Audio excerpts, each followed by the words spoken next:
আমি আলপনার রান্নাঘরে আমার সমস্ত বন্ধুদের ওয়েলকাম। আমার আবার ফেসবুক পেজ আছে, পেজটি হচ্ছে আলপনার রান্নাঘর বলে পেজ আছে, পেজে সবাই ফলো করে দেবে। আর আজকে আমি কি করছি সেটা বলছি না, সোজা সবাইকে অনুরোধ করছি আমার চ্যানেলে চলে আসার। তাহলে দেখা যাক আমি কি করি। রেসিপি নিয়ে আমি একটা মিষ্টি তৈরি করবো। আমার নারকেলের অনেক রকম নারকেলের রস করা আছে, নারকেলের সন্দেশ করা আছে। এটা আমি একটু কিভাবে করছি সেটা আমি সম্পূর্ণ আলাদা। আমার এর আগে যেটা করেছি রেসিপি সেটা সম্পূর্ণ আলাদা, এটা হচ্ছে সম্পূর্ণ আলাদা। যখন আমি একটা আলাদা রেসিপি করছি তখন তো অবশ্যই বন্ধুদের সাথে শেয়ার করতে হবে। এখানে নিয়েছি আমি 2টো নারকেল ভালো করে কুড়িয়ে নিয়েছি। এখানে চিনি দিয়েছি 1 বাটি, এখানে খোয়া নিয়েছি 50 গ্রাম, এই 10 টাকার প্যাকেটের দুধ নিয়েছি 2 প্যাকেট, আর এই বাটিতে আমি অল্পখানি দুধ নিয়েছি। আমি প্রথমে যেটা করবো, একটা মিক্সিং বলে আমি গুঁড়ো দুধ আর দুধটা সরিয়ে রাখলাম, এটা আমি এখন ব্যবহার করছি না। আমি মিক্সিং বলে চিনি, খোয়া আর নারকেল ভালো করে পেস্ট করে নেব, তাহলে জিনিসটা খুব ভালো হয় বন্ধুরা। আমি একটু ভালো করে আমি এবারে একে একে সবগুলো এর মধ্যে অ্যাড করে দেব। 5টা ছোটো এলাচ নিয়েছিলাম, এই ছোটো এলাচটাও আমি এর মধ্যে মিক্সিং বলটা ইয়ে করে নিয়ে আসলাম পেস্ট করে, কিন্তু একটুখানি সামান্য। এইবারে আমি এই যে দুধের প্যাকেটটা কেটে নিচ্ছি, এই দুধের প্যাকেটটা আমি এর থেকে দুধটা আমি এর মধ্যে গুঁড়ো দুধটাই অ্যাড করে দেবো। এই 2 প্যাকেট দুধটাই এর মধ্যে আমি এখনই দিয়ে দিলাম। আর এই যে বন্ধুরা, এই দুধ আমি বাটিতে যে দুধ রেখেছিলাম সেই দুধটাও আমি অল্প অল্প করে, একসঙ্গে সবগুলো দেবো না, অল্প করে করে আমি সব দুধগুলো এর মধ্যে অ্যাড করে দেব। আর এটা আমি এইভাবে একটু তল উপর করে নাড়িয়ে নেব।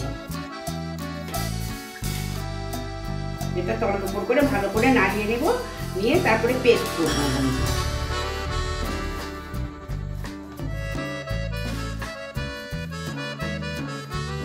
খুব মোলাম হয়। আমার বাবা আগে করতেন, তখন তো মিক্সি ছিল না বন্ধুরা, তখন আমার বাবা বড় শিলনোড়া, আমাদের গ্রামের বাড়িতে তো আমাদের তো আমার বাপের বাড়িও তো গ্রামে, তো বড় শিলনোড়া আর অনেক রকম একটা ঠাকুরের জন্য, একটা এইসব মিষ্টি বানানোর পারপাসে এরকম করে সব আলাদা ভাবে ব্যবহার করা হতো।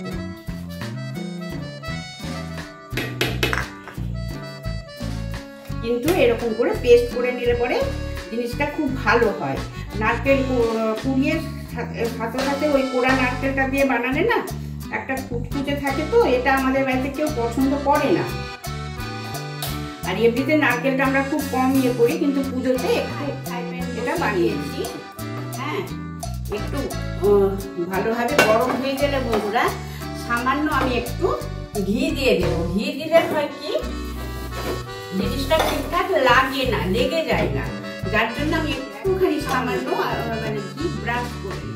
এই যে সামান্য ঘি একটু দিয়ে দিলে কি হবে, একদম লেগে যাবে না।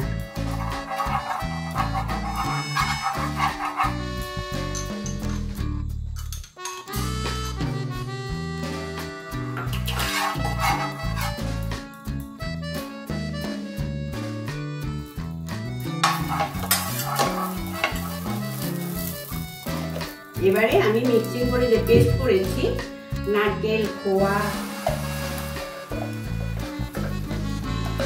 গুঁড়ো দুধ, চিনি সব একসাথে, ছোটো এলাচ, এটা আমি এখন এর মধ্যে দিয়ে দেব।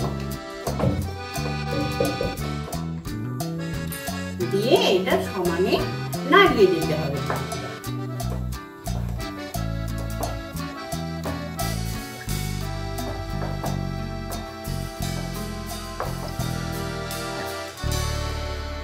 দুধ দেওয়া হয়, খোয়া দেওয়া হয়, তো দুধের নামটা যেমন অনেকদিন লাস্টিং করে, এটা কিন্তু সেরকম বেশি দিন থাকবে না বন্ধুরা। এটা না একটা বেশ এয়ারটাইট জায়গাতে করে রেখে ফ্রিজে রেখে দিলে সব থেকে ভালো।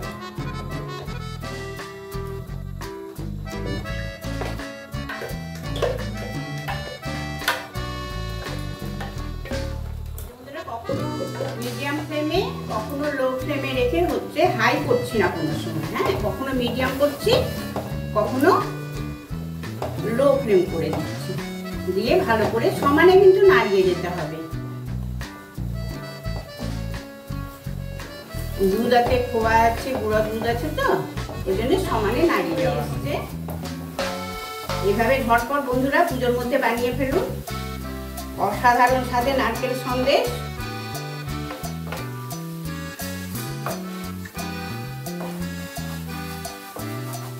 কড়াই আর একদমই লেগে থাকবে না, এমন সময় হলে পরে তখন মনে হবে যে হ্যাঁ একদম সুন্দরভাবে হয়ে গেছে, সবটি দলা ভেবে একসাথে চলে আসবে। এখন আমি আরো একটু এটাই এই যে একসঙ্গে চলে আসবে সব, আলাদাই একটা টেস্ট থাকে বন্ধুরা, যার জন্য আমি কোনো এসেন্স বা কালার দেব না, একদম ন্যাচারালি এইভাবেই থাকবে। আমি এবারে কিন্তু গ্যাসটা অফ করে দিলাম। এবারে ঠান্ডা হওয়ার অপেক্ষা বন্ধুরা, ঠান্ডা হলে পরে আমি এটা একটা করে সাইজ করে যেভাবে পারা যায় ট্রেতে আমি গড়িয়ে গড়িয়ে রাখবো, যার জন্য আমি একদম ঘি ভালো করে বুলিয়ে দিচ্ছি। আর এই আমি এখন আর সার্ভ করবো না, এটাতেই ঠান্ডা হয়ে গেছে। ঠান্ডা হওয়া দেখিয়ে দিচ্ছি বন্ধুরা যে আমি কিভাবে গড়িয়েছি। এটা আমি প্রথমে এইভাবে একটুখানি এই আকারের করে এই যে এভাবে আঙুলে চেপে এই করে দিচ্ছি, একটা বরফির আকার হাতেতেই আমি এইভাবে করে নিচ্ছি। স্মুথ হয় একদম, কি নরম মোলায়েম হয়েছে বন্ধুরা। দেরি না করে ঝটপট এক্ষুনি বানিয়ে ফেলুন বন্ধুরা, পুজো একদম চলে আসলো, পুজো মিস করা যাবে না, পুজোতে এই মিষ্টি বানাতেই হবে বন্ধুরা। তাহলে কেমন লাগলো কমেন্টের আশায় রইলাম বন্ধুরা, অবশ্যই আমাকে কমেন্ট করবে, আর বন্ধুরা লাইক অবশ্যই। তাহলে আজকের মতো আসি, নেক্সট ভিডিও নিয়ে চলে আসছি আবার পরে। সবার ভালো কাটুক, আর ভালো কাটবে, সবার মনের অবস্থা ঠিকই আছে, আমি সেই দিকে যাচ্ছি না বন্ধুরা, তবু লক্ষণ কিছু একটা করতে হয় বলে করেছি এই সামান্য এতটুকু। তাহলে আজকের মতো আসি, বাই, টাটা।